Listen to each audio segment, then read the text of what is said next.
What's up? How's it going? Yeah, I flew in just for this, just for you guys. No, I came for a family thing. But yeah, as you said, my name is Adrian Manzano in English. In Spanish, it's Adrian Manzano. I'm what you call transracial or ethnically ambiguous, you know. Whoever's gonna get me canceled first, you know. Everyone's like the kind of guys, you know, like selling an NFT, hey, you guys want some NFTs? And then sell some cocaine in the city. Yeah, I'm 40 years old, never been married, polyamorous, so not monogamous. Basically, I've had every STD imaginable. At the STD clinic, I'm on the punch card. 2 more, I got a flashlight. And I'm preparing to sign up for the subscription plan, the CD Plus.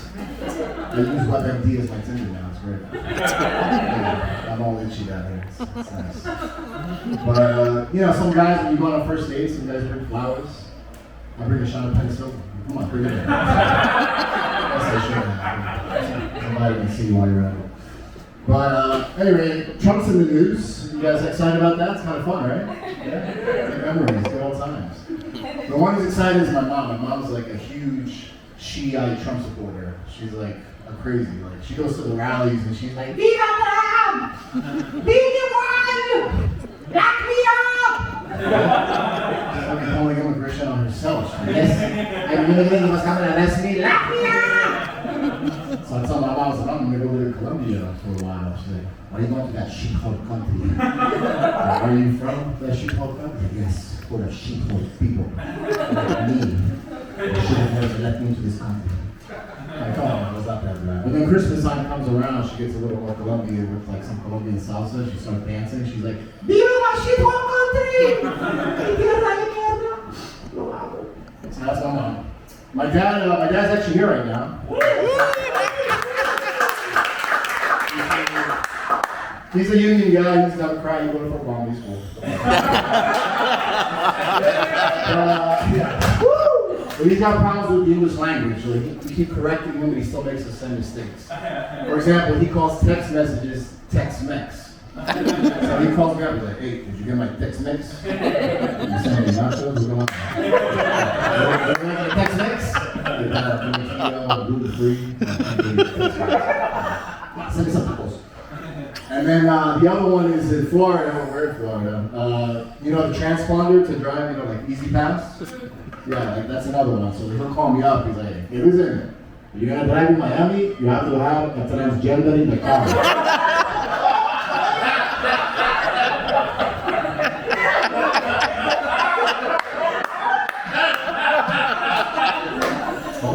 What's that? Transgender in the car, that's gonna be a problem. Are you coming out to me, Dad? What's going on? I said, cool, I want you to know your truth. I want you to be happy. If you're not the truth, I'm going to pay your freaking tickets, okay? You go up there, you pick up a transgender, and that's it. Okay, man, this is a shit for us to do. Does Mom know about the transgender? Mom doesn't know. You keep this between you, me, and the transgender. Since I've been doing these jokes, he loves that I make fun of him. So he always calls me up. He's like, hey, I said something else wrong today. You know? What you got? What you got? He's like, okay, you know, I was driving around and I was hungry. So I went to the KFC, you know, like Pollo Frito, you know, the egg was to eat. And I said, give me some fried kitchen. That's good, right? That's going to be my Netflix special, fried kitchen. So yeah, you know, sorry to push you on the spot, but my dad is not that woke. You know, he's kind of old. He still makes things a little awkward and cringe sometimes. Some of the things he says might offend people here in the audience. For example, he has this habit of talking black to black people. He thinks it's cool, you know. So like when my friend Steve would come over, well, first of all, you came here in 1973. 1970. So the thing is, he talks 70s black. He talks like Shaft, like Jive, you know, Jive Turkey. So he would, what's your name, son? Jelani. Gelato? Oh, sorry, Jelani. Jelani. So yeah, Jelani would come over, he'd be like, you should do it. He'd be like, hey, what it is, my soul brother? Shit, my blood. And luckily my friend Steve was cool with it. He'd be like, yeah, what's up, pops? And I'd be like, come on. It's Wakanda forever, and that's it. He's like, what is Wakanda? Is that Wu-Tang? No, Wu-Tang is this one. Stick with the shaft. So yeah, they wanted me to get married, my parents. You know, like, hey, said that, make kids. And so I had a girlfriend. We broke up, but I'll still do the joke anyway. I had a girlfriend, and we dated for a while. She was great. We were in love. It was fun. But the problem was we had a huge age gap in the relationship. I'm in my 40s, and she's in her 20s. Is anyone happy? You guys the same? Like 4 years, 20 years apart? That's good. You call him daddy? Yeah, she called me boomer. She called me.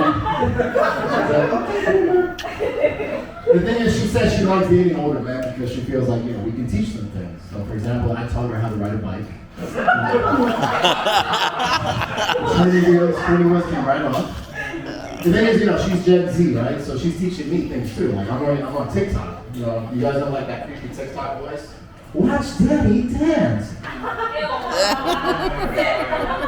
Daddy's too old for this shit. Yeah, I'm not good for TikTok, definitely not. I think when we started dating, she thought I was going to be like a sugar daddy, but I'm a comedian, I'm broke. I'm not like a sugar daddy, so she'd be like, hey babe, we should go to Thailand. I'm like, let's go to Hialeah. She'd be like, hey, can I go live with you next month? I'm like, I'm not a hostile, babe. Like, the guy in the top one is leaving. You want the top of the bottom? She's from Germany, and does anyone know how to say I love you in German? There you go. Oh. But when she said that, I thought she loved my dick.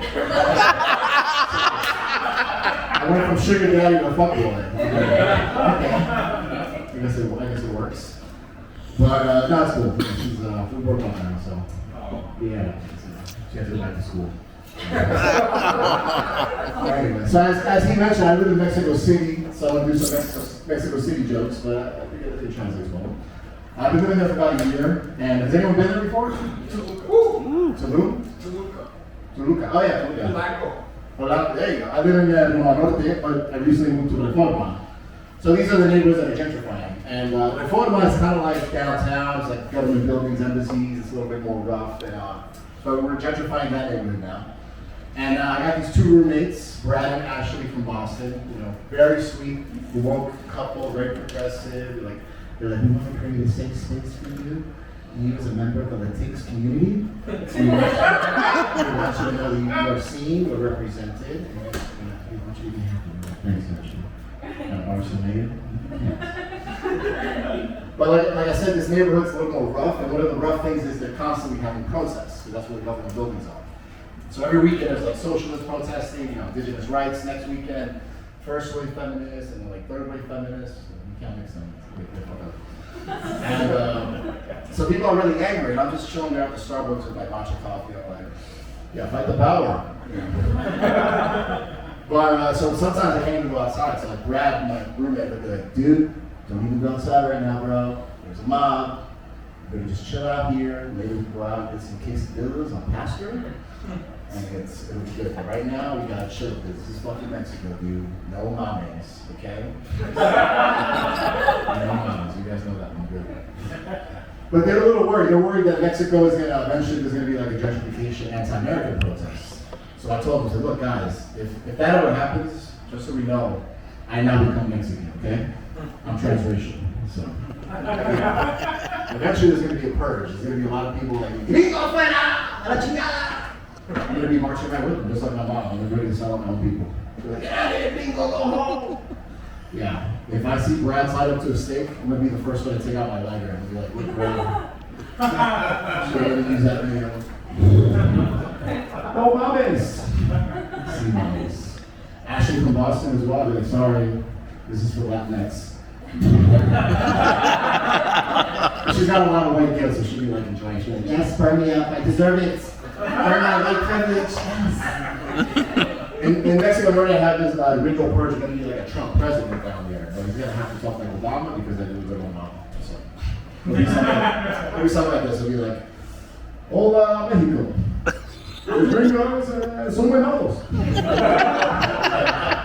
Los Estados Unidos inmigrantes hacen drogas, ayahuasca, mucho tantra, están vivificando tu barrio. Por eso yo quiero ser un muro en la bordera, o el muro vaya, se conectará con el tren vaya. Bueno, para turismo, sí se puede. All right, guys, thank you very much.